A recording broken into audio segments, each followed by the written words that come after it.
She will not.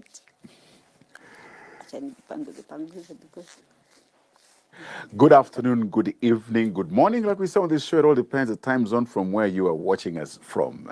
Welcome to The Leader, courtesy of Evangelical Alliance of Kenya and Catalid on Hope Media.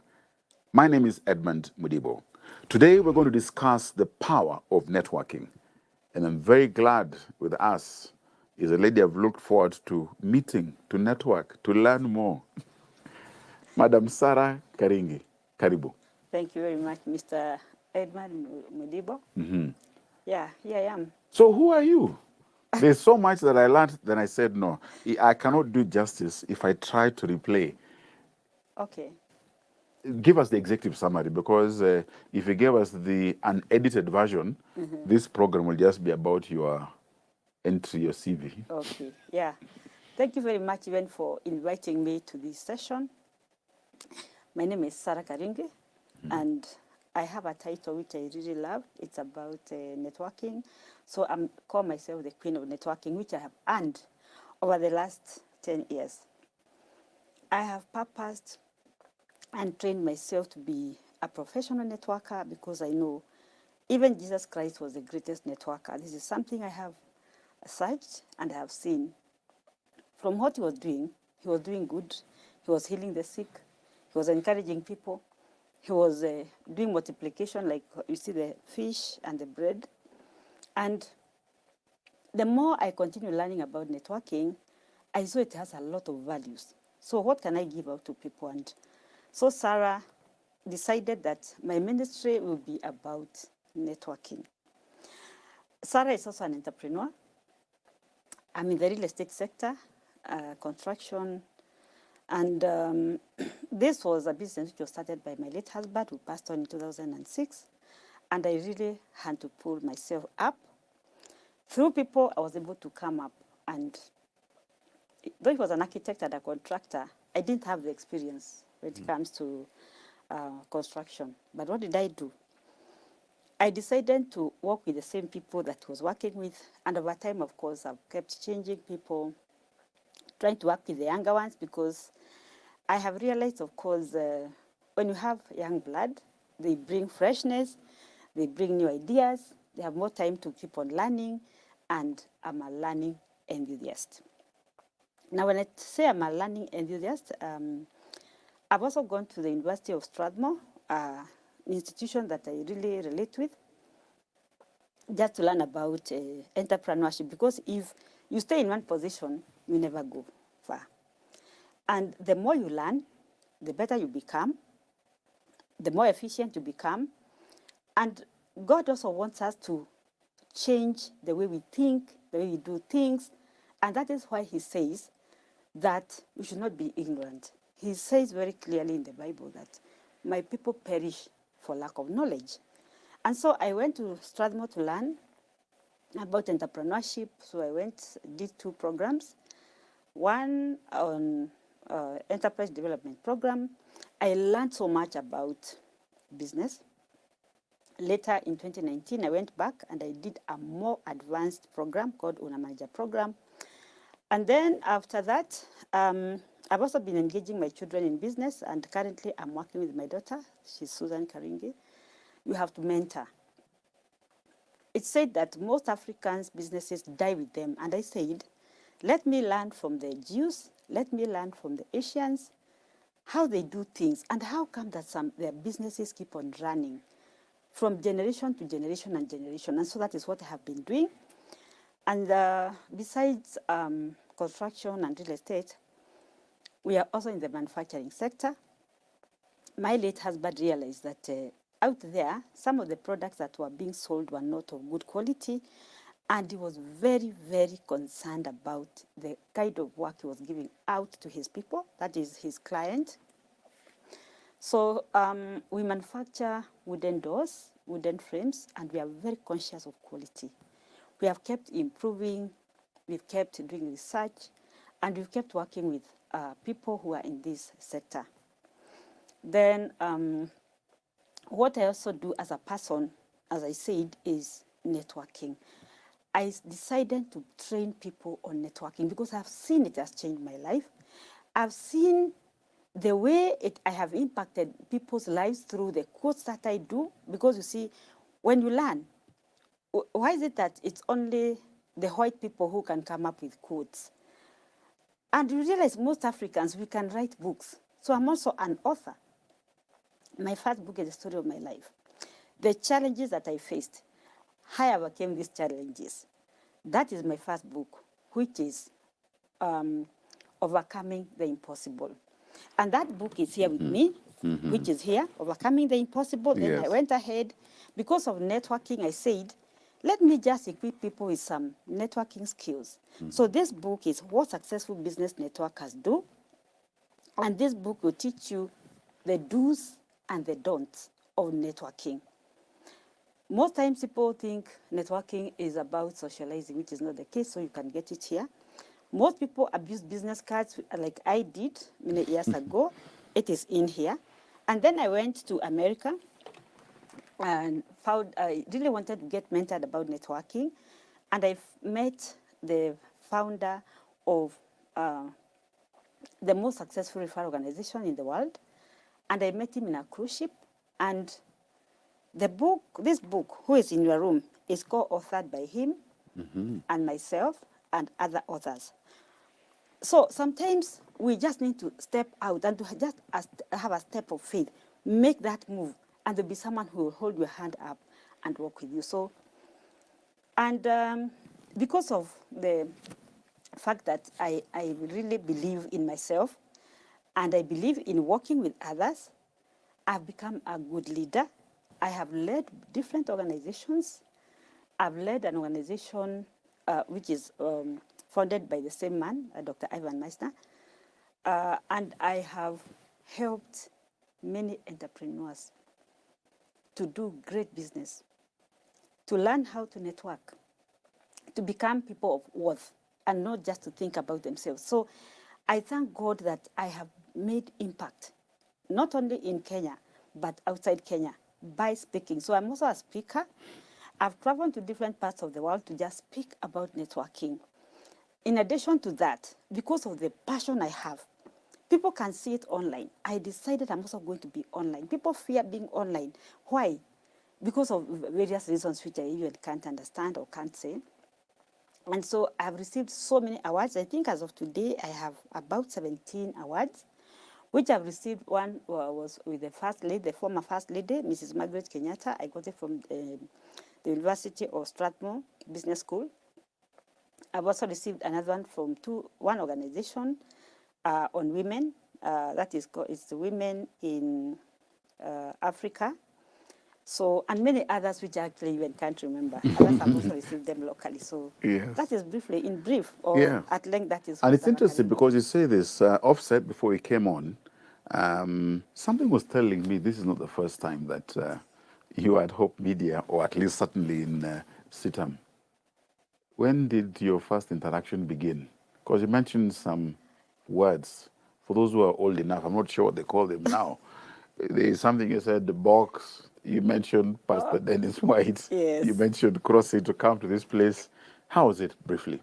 Yeah. I went to the University of Nairobi many years ago. That was in 1981. So the coup found me when I was on my second year. And so we were sent away from the university. And a friend of mine was my roommate then, used to tell me, Sarah, let's go to CITAM. Let's go to Christ is the Answer Ministries. My father is a pastor. When she told me the father is a pastor, she told me, I even want to introduce you to my dad. And we came here, and the father was one of the preachers, one of the pastors. And she also introduced me to Dennis White. And I was very, those days you would see a white skin and you are like, you even start feeling like you are too small, but was very fatherly, was very warm. And that was my first encounter with CITAM.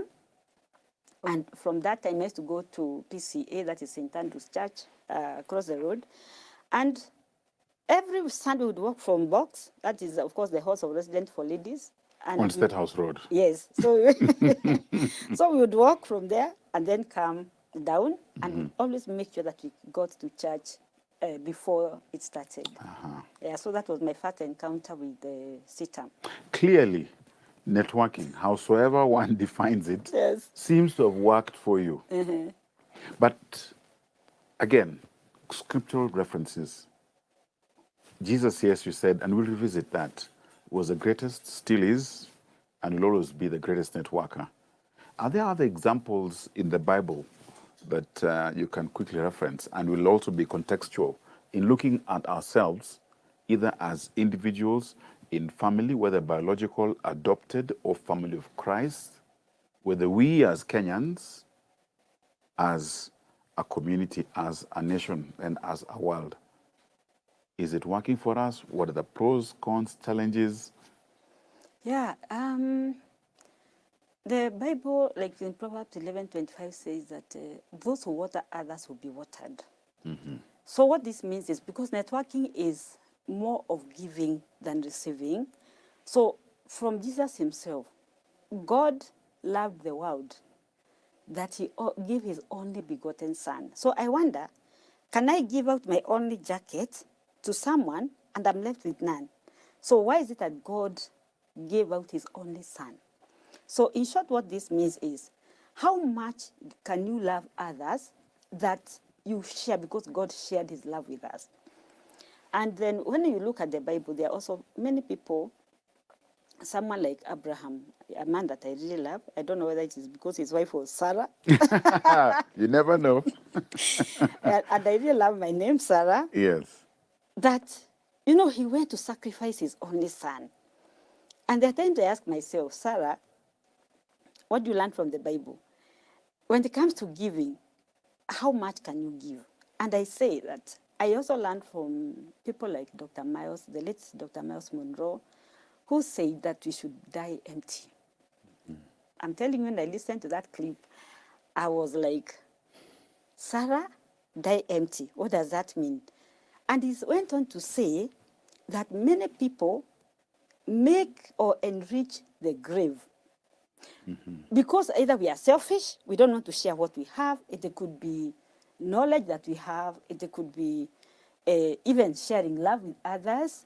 It could be even sharing information. It could be sparing your time. You sacrifice your time. Like, I have sacrificed my time to just come here and share. There's so much I can do out there. But the Bible clearly indicates that when we share, it is like we have actually lessened a problem for somebody else. So we are here to impart knowledge. So there's someone who probably is listening to Sarah and she's like, I thank God I have learned something from Sarah. I'm going to make sure that I am going to learn, take down the notes, apply and see the change that is going to take place in my life. And that is how I feel. Biblically, we need to always think of how much can I give out? My time, the value that I should give to other people. In this book, which is Who is in Your Room, it's all about the engines and the anchors.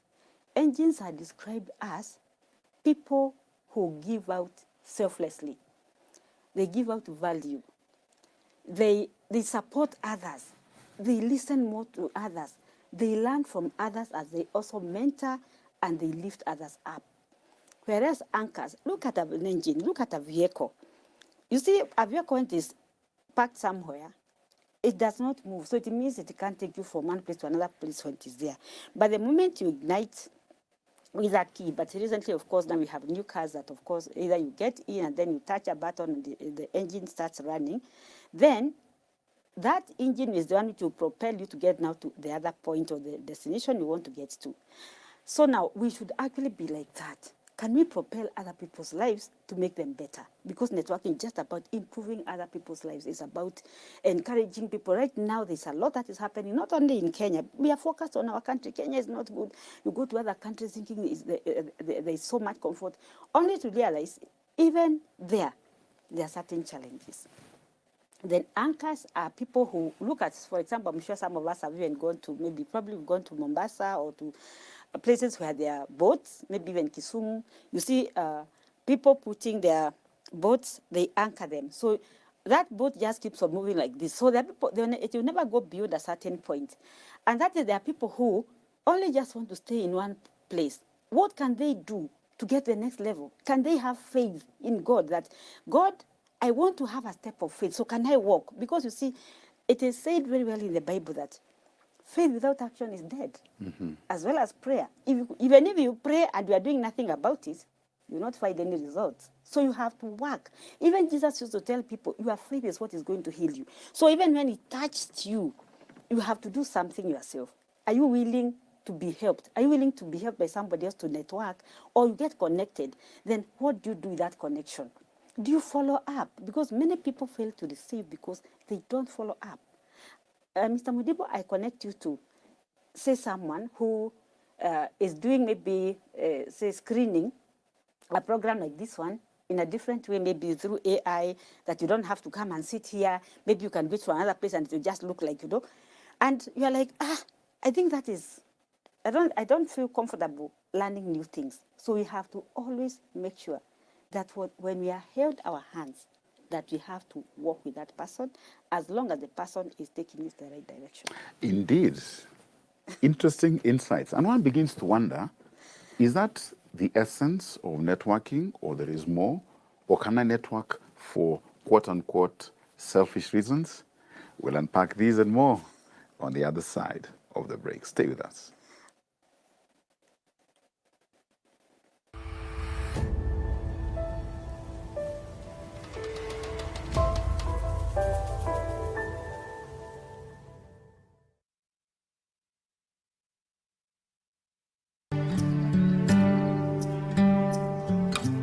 Join John Cousin every weekday as he takes us on a journey through the Bible.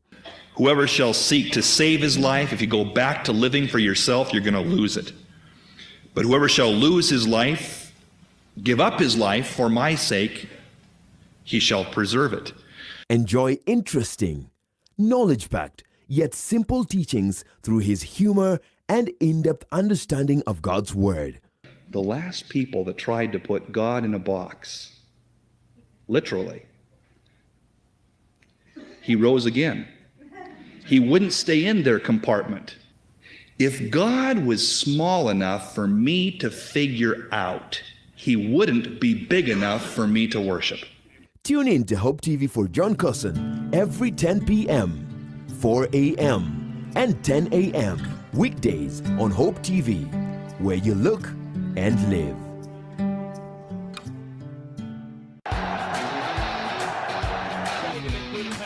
Because she has retained her title. From the terraces to the touchline, we tell it as and when it happens.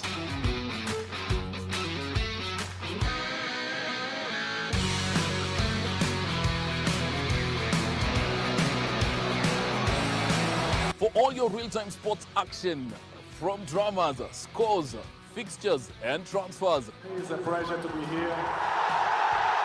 Join me, Maingi Mbokwa, these and every given Monday, only on Hope TV.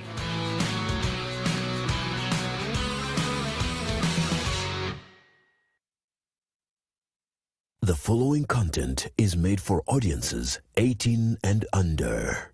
Viewer discretion is advised for mature audiences. Expect the unexpected on the Stars Show here on Hope TV. It's getting bigger and better because it's all about talent. Anything goes from singing, open my eyes, dancing, magic, comedy, handsome ladies and beautiful men. This show is open to any performer below 18 years of age from any background with any talent. All you need is a skill and a star quality. Just remember to join us every Saturday from 8 a.m. with me, your host, Samara Musheru.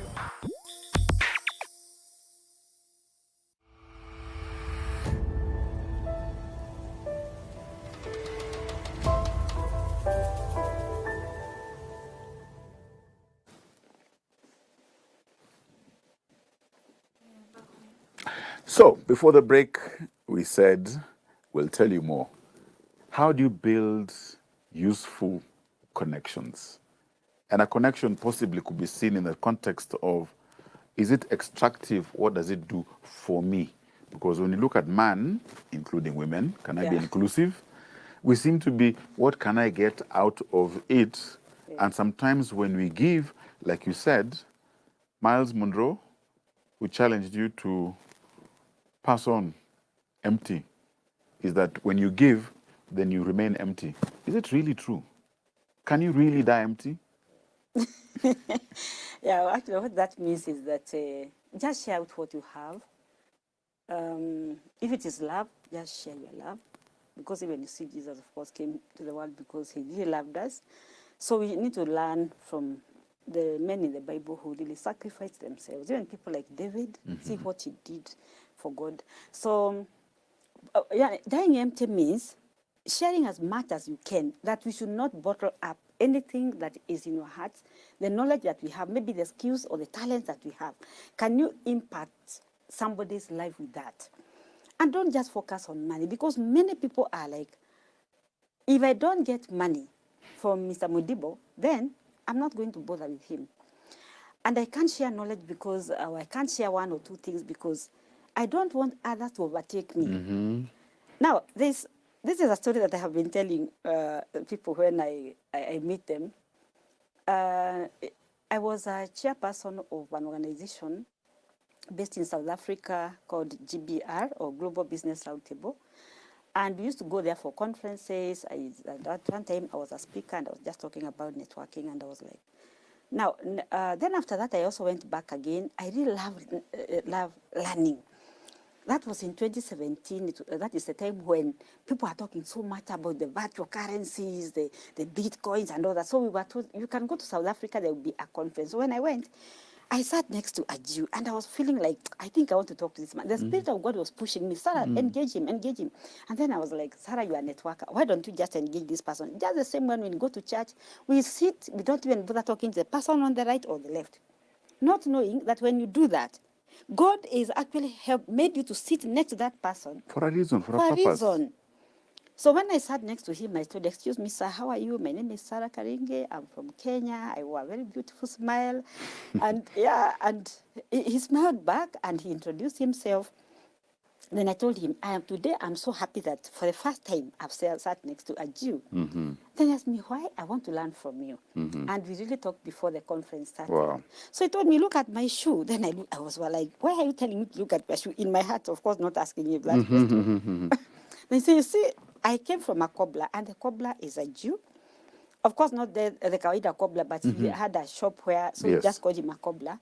Then he said, you see, the jacket I'm wearing is from a Jew. So you the see shirt I'm the wearing power is just from the keeping it Jew. within. Yes. Yes. The shirt I'm wearing is from a Jew. The food I eat is from a Jew. Everything that I buy is from Jews. I asked him, oh, okay. So I listened. I didn't interact. I think I did not intercept even when he was talking. So But I grasp listened. what it is, Yeah, that I there was wanted to something really you're learn saying. from him. Yeah. Then he said, from when we are young children, our mothers are the ones who mold us. They teach us about the Jewish culture. We are taught about brotherhood, taking care of a Jew as much as possible. So before money goes out of a Jewish community, Circulate so many yes, times. it is circulated so many times, like not less than 8 times. Because you see, your neighbor is a Jew, maybe he's doing this type of business, he sells spare parts, you go to there. And then when I look back, I was like, even Asians in Kenya, when I was young, I used to see this. And I used to look at them and I would be like, ah. So one time I also went to Gikomba. That time my husband was still building for people, and I would ask for goods. Say some goods, of course, will not be enough. So he would tell me, this Asian will tell me, just hold on, I call. That time, of course, we didn't used to have mobile phones. It was in the 90s. So he would call another Asian and tell him, bring the following things. Then I would ask him, but I can see the shop next here. The shop was owned by an African. But mark you, he would not take things from the African. He's calling his own. Yes, so Yeah. it is, you see that kind of networking where you are supporting your own. And I was asking him, but this man is your neighbor, why don't you buy from him? He said, no, we have another store. So he realized, I was getting very concerned that he can't buy things from the African, but was buying from the Asian. So I asked myself, surely as Africans, What can we learn why from can't this? we do the same? Look at even the Walalus. That is the Somali community. People are complaining, saying this one, that two, but they know how to network. It is just because of trust. But the most important thing in business, in life, is trust. If I don't trust you, Mr. Mudibo, I will not share information with you. I will not support you. I will not connect you to my networks, because many people or some people have abused trust.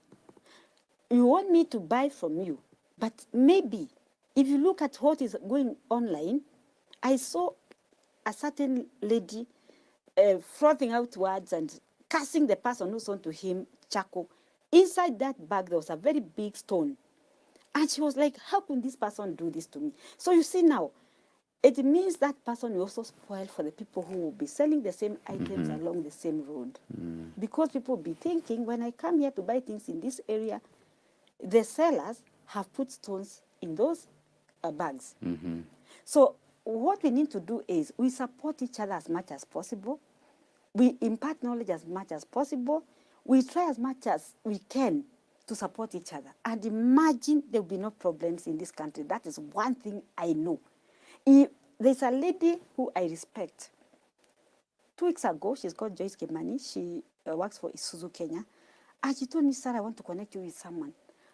Since you manufacture very good quality doors, this person, so she quickly took her phone, she called this guy, and she told him, there's a friend of mine here. She's Sarah Karinge. This is what she does.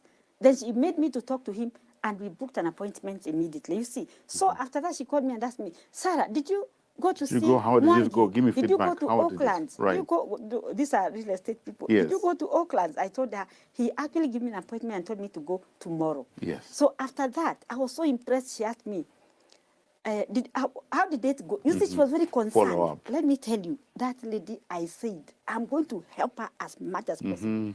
And my church is out to buy vehicles. Yes. And I called her, I told her, you know what? I've also talked to our chairman. To consider, at least, open the door. Yes, you see now. Have opportunity. That is how now networking is supposed Exactly. to be. That networking is mutual. I see an opportunity for someone who has helped me or who I know I can trust, and then I can connect them to that opportunity. Because even if I don't connect you, somebody else will come and take the opportunity or yes, take advantage of that. So it is up to us to help our friends as much as possible, help friends, help relatives, the people that we relate with, and we trust them. Because you see, for me, I will fear to connect someone who I don't know, like I did a while back. I got someone, I just connected him before I came to learn about networking. And later on, the person called me and asked me, Sarah, did you know this person well? I asked, why? You wonder why is this? Yeah, because Yeah. this was the experience. Yes, it was someone who was doing printing of magazines. She was told the kind of magazine that this person wanted. She was paid all the money, but what she gave him was bad. So he told me, come to my office. Then I went. I was so embarrassed. I can And I was imagine. like, oh my goodness, sir. I was wishing that the earth would just break And I you go, found myself there. like you were never there. Yes, yeah, I hear you. A couple of things come through. Number one is being intentional. yes, Number two, trust comes in. yes, Number three is stepping out of your comfort zone, Yes. not fearing the unknown. yes, Because we may not know about tomorrow, but you know who holds tomorrow. yes, Number four, it's also about being affirmative in supporting our own. What is our own? Not necessarily in a selfish way. We are all equalized Yes. in the image of God. So there's nothing wrong. yeah, As a fellow Christian, yeah, I have no misgivings in looking for Sarah to support just because. yes, And that is something that we should not fear. However, there are those who still abuse because we say in life, vacuum does not exist. So if you create opportunity for vacuum, Yes. the evil one yeah, will take advantage yes, and muddy the waters. And some of those are the consequences that you saw. Yes. Because what happens then? The younger ones learn from the feet of the older ones, and it's two-way, not necessarily only one way, to the extent that your network then becomes my net worth. Because the doors that were opened for you, others would have been watching it from far or online if you have bundles. yes, So how else then can we be relevant to the younger generation? Because in your father-in-law's time, he said, I have seen a lot. yes, In our time, we can claim, and indeed we have seen a lot. But when you look at our time when we were a little younger, Yeah. 16 with some years of experience and some VAT. Yeah. The ones who are there today who are young, the way we were, are probably experiencing the same thing. The only difference is passage of time, but there is still something that is constant. Comment Yeah. on that. Yeah. Yeah, you find that, of course, each generation, you have its own distinct culture, but there are some things that will be passed on. How come generations from the Jewish culture are always being passed by, say, the elder ones to the younger ones? And when you look at them, there appears to be something that, of course, they are tapping from them. Even the Bible is very clear. Train up a child. The way they should go. Train up a child the way he should go. And when he's old, They'll never depart from it. precisely. So there are those things as parents. It's our mandate to take care of our children, train them, and don't get tired. These days we get absorbed with work, we are running, we are flying, we forget our family. And then we also start complaining about the younger generation, the way they are misbehaving, the way they're always on the internet, the way they are getting bad behavior and all that.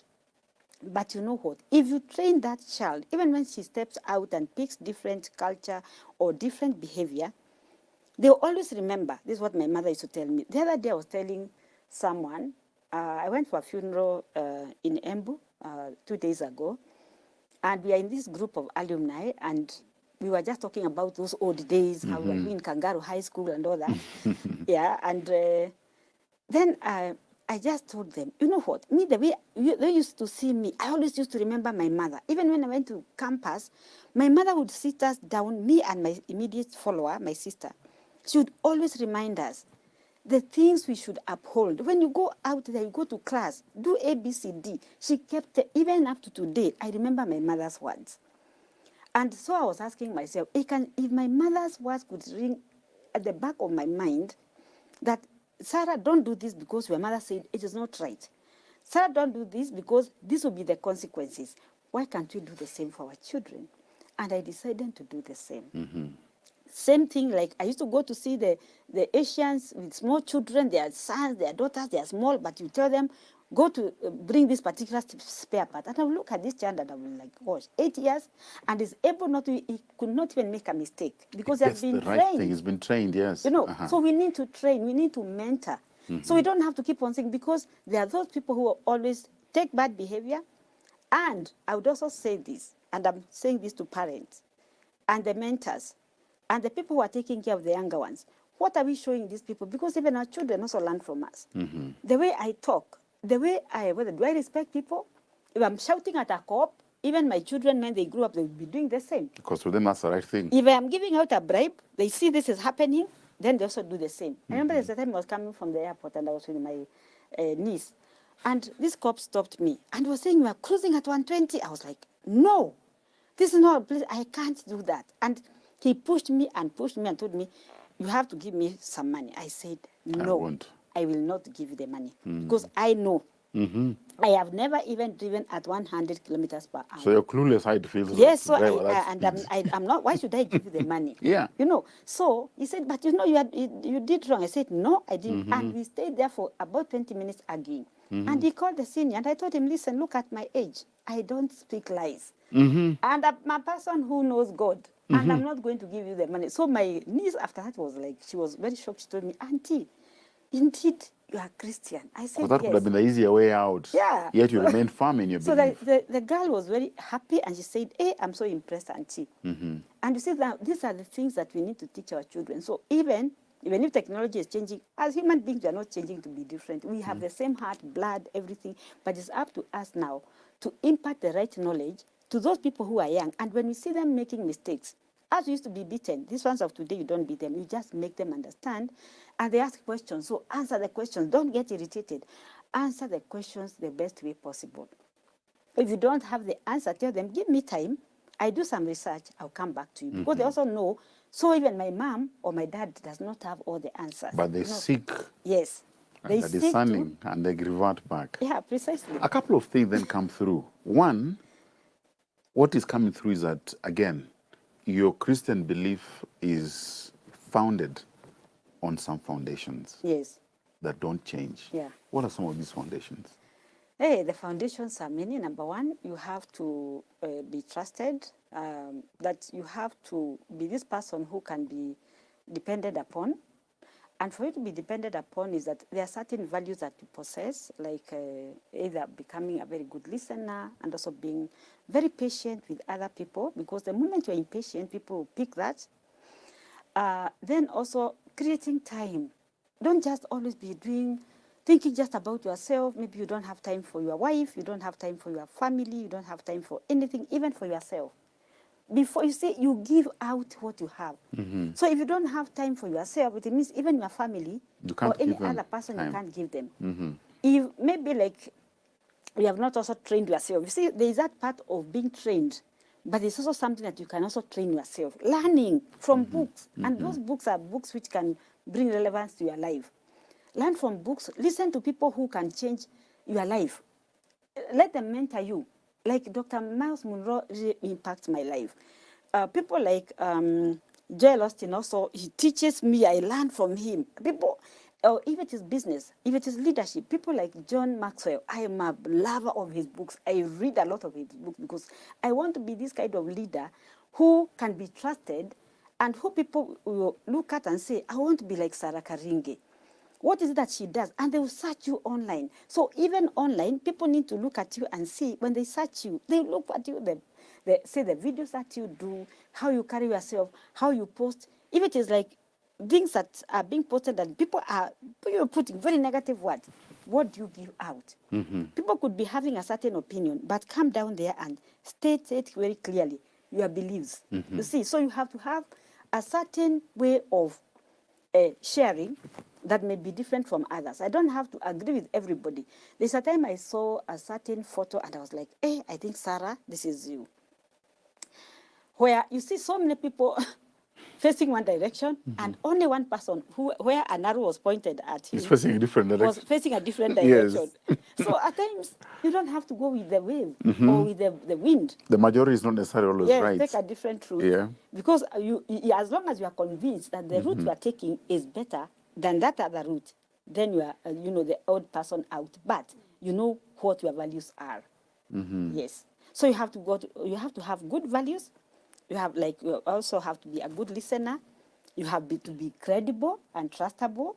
Then you also have to be also a teacher, mentor other people. So these are some of the things that you need to do. And then also, when people do good things to you, most times, imagine, we forget to say thank you. The And for basics. this, I also want to say thank you because you also invited me to this forum to come and talk about networking.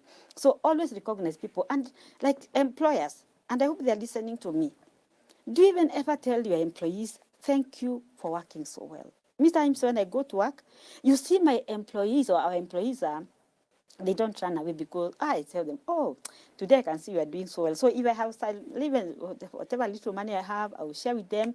There are times I will buy food.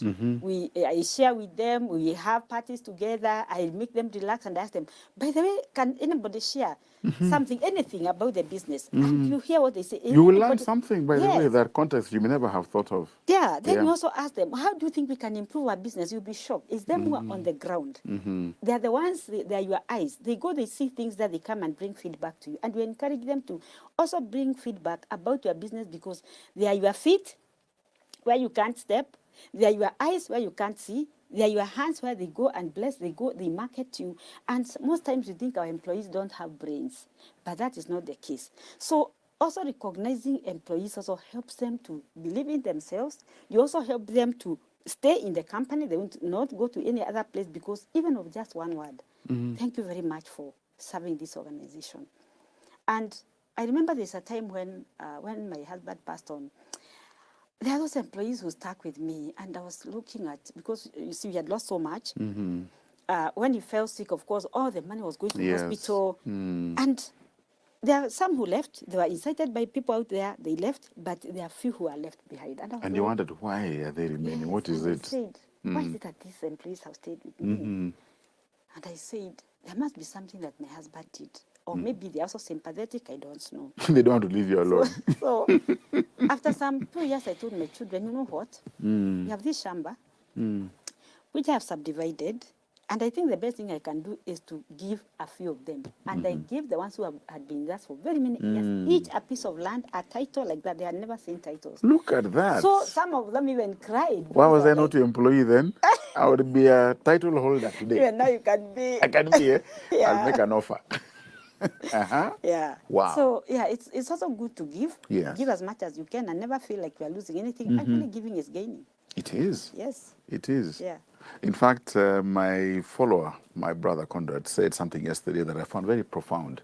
He said, he who has much to lose, Yeah. he who has much to give has much to lose. And he, inclusive of also she, who has much to lose has much to also receive. In terms of context, then the attitude, the opportunity, when you become proactive, there are those of us who give our best when you're pushed, even into networking. So when you go into that room, depending on the stereotype that could have been conditioned or you assume that may not give you the opportunity, how do you encourage then for us to be a society that is seeking to network for greater good? Where are we heading? Thank you very much. Now, in fact, you just said something about attitude. Sometimes we fail to receive because of our attitude. You see, the way you conduct yourself, the way you present yourself, the first impressions. I don't know how, when I walked into the room or in the boardroom, I don't know the opinion you formed of me. I don't know whether you saw me as a friendly lady. No, I got the memo. You can see I tried. I don't know whether you looked at me and you were like, is this lady, is she confident? Because sometimes you see when you go out there, we need to be confident.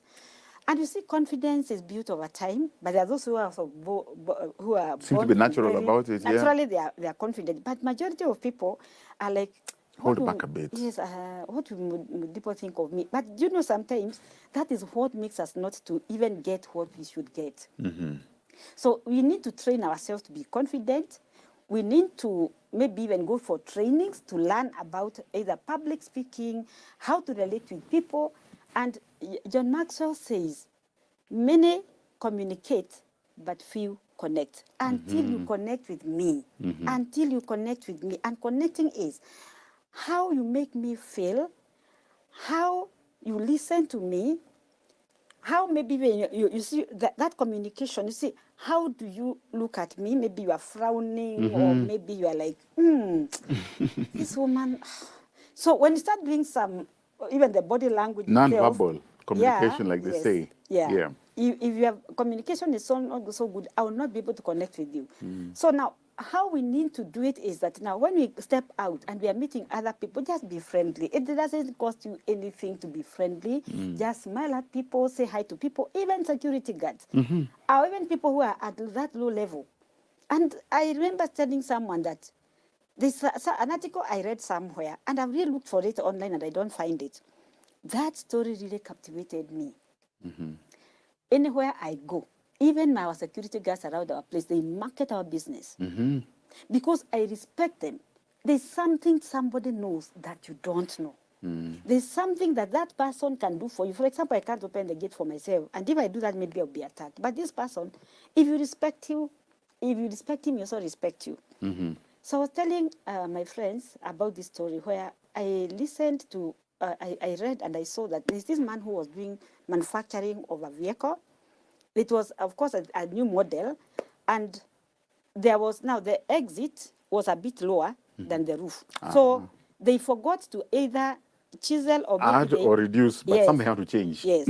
So now they finished manufacturing the vehicle. So the owner of the business was there and the engineer was there. So now they were to test now the vehicle. So he went to drive the vehicle. And Really, couldn't get oh out. my goodness, this vehicle cannot. It's either we have to cut the roof or just drive around here. We don't move. Or we chisel that space. Yeah. And then the security guard was standing out there and he was listening to the conversation. And then they were arguing, can we do this, can we do that? Then this man walked over to them and told them, I have a solution. So they both sneered at him. What can you tell us? What can a security guard tell us? I'm the owner of the business. I'm the one who should know. You see the attitude there? The attitude is wrong. And the other one says things because I'm an engineer, so I'm the one who knows. You know what he gave, the solution he gave them? You'll be shocked. How about if you could just deflate the tires? And then you just They pass run through. out. Then you So inflate. in short, Yes. never assume that there are people, never assume anybody, because everybody has a solution. Not everybody, but there are people who give you a solution that you don't have. Even like, I was also thinking that when I go to play golf, there are those people that we think they, their candies, their work is just to carry the bag. But let me tell you, those people have very good networks. It's And not just so- out of convenience for, Yeah. for you, for its own sake. Yes, so just being friendly to them, engaging them as you go to play golf, know about them a little bit, how can you be of help to them and all that. And I also learned that now, when I was seated in the car, I was praying, God showed me something. Sarah, how about if instead of using one candy, why not talk to more of them? This time you go with one, another time you go with the other. Why? Because they have networks that I don't have. Right. And the networks that I'm looking for, these people know them. Yes. So I started doing that. So I went with one lady one time. We walked. We went for about 4 hours. And then when we came, I started talking to her. Already now I've built a relationship with her. She has relaxed. Then I asked her, by the way, I'm in this industry where we manufacture frames and doors and stuff to do with construction. Those people that you carry those bags for, is anybody that you know is that few? They said, yeah, this one is a very good friend of mine. So she picked the phone. Look at that. This Yeah. you see now. So you also have to be wise. You have to know, instead of just you waiting, when you step out, Step how out of can your you comfort connect zone, with these other connect, people? reach Yes, out. connect with these people and do it also the right way. You see now, I took time. I did not jump into asking them for the connection, but we were talking, Build a learning to know relationship. them, the children they have, maybe whether I can also support them or something like that. So by the time we finished, they were my that lady was my friend. Then after that, I told her, now next week I'll go with another one. Then from there now I also come back now. Look at that, yeah. And that's how I've been able to grow my business. Interesting. As we're just navigating all this, you started by saying something that was very profound, that is still consistent, that Christ was the greatest networker, still is the greatest networker, and will always be. Bring it on home for us. That seems to be a consistent thread throughout. What can we learn very briefly? Where are we going? And in the world of networking, that would wrap it up for us in terms of the power of networking. Yes. In fact, one time I just decided to, because I follow Christ a lot, I read a lot about the Bible, and I just searched. I went online, and I thank God for technology. People look at it differently, but I thank God for technology, the current technology, because technology has always been there. It has been evolving all the time. So I just asked, was Jesus and networking? The first thing that came was, he was the greatest networker. I was like, wow, I'm on the right track. I said, wow, if Jesus was the greatest networker, why? Look at now, networking is all about giving, and it is more about connecting. It's more about, it's about building meaningful and lasting relationships. So if you look at Jesus, why is it that he died so many years ago, but even up to today, that is a lasting relationship. So from generation to generation, from different, Jesus is known. If there's someone who is really known all over the world, is Jesus Christ. And the impact he had. You go to China, Christians will talk about Jesus. You go to South Africa, there are Christians who are talking about Jesus. And because of the things that he did, the impact he left in this world. So even when he was going away, he did not die and leave us with no one to help us. He left the Holy Spirit. So now for us, we are going, we are dying. We're not going to remain where we are seated now. The seat you are sitting on, someone else will come and sit. The seat I'm sitting on, someone else will come and sit. So, like you, Mr. Mudibo, have you trained people to be even better than you? So we have to train these people. Jesus also trained his disciples. So when he sat at a table, he showed them about the importance of sharing. You have food here. That was just an example. Sharing knowledge, sharing experience, sharing anything that, of course, we have. And he also showed them how to heal and how to spread the word of God. That is why he was moving from Galilee, he was going to Judea, and he moved to different places, and also the essence of humility. Jesus was a humble man. How humble are we? Even when we go, even however, it doesn't matter the status. You can even be the president, but how humble can you be, even to the citizens of your country? How well can you connect with people? When you talk to people, even if you're a politician, you don't have to go shouting, to other politicians because maybe they don't support your party.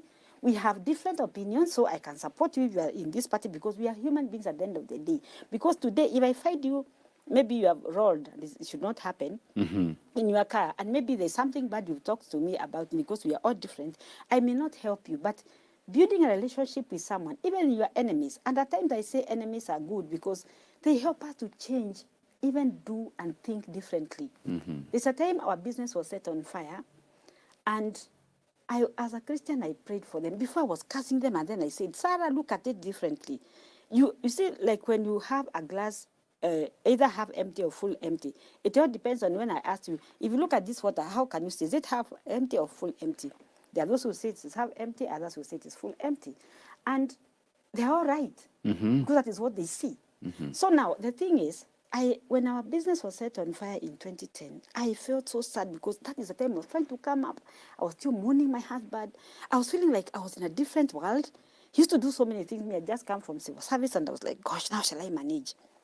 And now after that, when the fire came, one time I was praying and I was like, Sarah, start, love your enemies. And I said, indeed, if these enemies did not do this to me, I was living in a cave. You see, like the way we are here, even you, I'm sure if you close your eyes, you know how this side of the wall looks like, this one, and that is how I was. And there's things that happen so that we can change. So that fire forced me out of my comfort zone. I was used to moving from one cave, which was my home. The second cave was my car. And I would be lucky if I would find a neighbor and give her a lift who would tell me a few things about the neighborhood. Their last cave was my business. So I used to see the same employees who would not learn anything.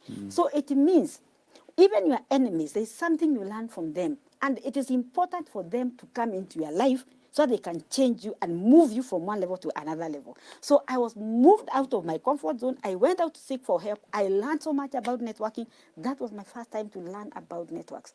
And the more I've learned about networking, the more I have been able to impact many people's lives, the more I've also learned by myself, and I have changed the way I think.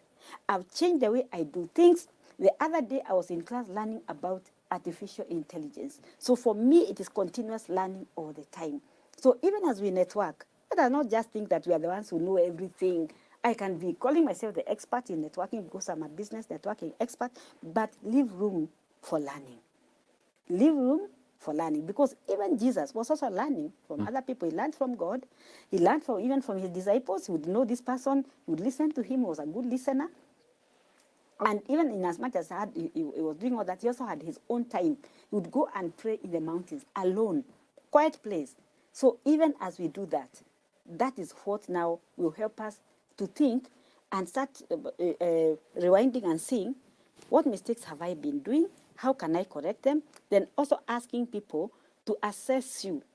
How is my performance, and what can I do, and how can I impact people's lives? It is. You know, the way you've wrapped it up is so natural, because it is said, and I'm going to quote your book here, who's in your room? Someone said, this is not me. If you're in the room and you're cleverest person, you're in the wrong room. Yes. So where you are, where I am, Christ is in us. Yes. So if you're to look at yourself as an entity, in a sense, if that's all you see and are comfortable with it, we are in the wrong room if that is the only lens we see it, which means get out of a comfort zone. Yes. And getting out of a comfort zone is not leaving Christ. Christ said, I'll never leave you, never forsake you. He's the greatest networker. Yes. This has been the leader. You've been in the wrong room, because if you became comfortable in this room, you're in the wrong room. Yes. And we want you to be here. This has been very insightful. Madam Sarah Karingi. Thank you. I'm glad that we networked today. Thank you. And I'll forever keep on reading the memo. So if you wear blue next week, I'll wear blue. My name is Edmund Mudibo. Thank you for the privilege of your company. Next time, tell a friend to tell a friend. God bless.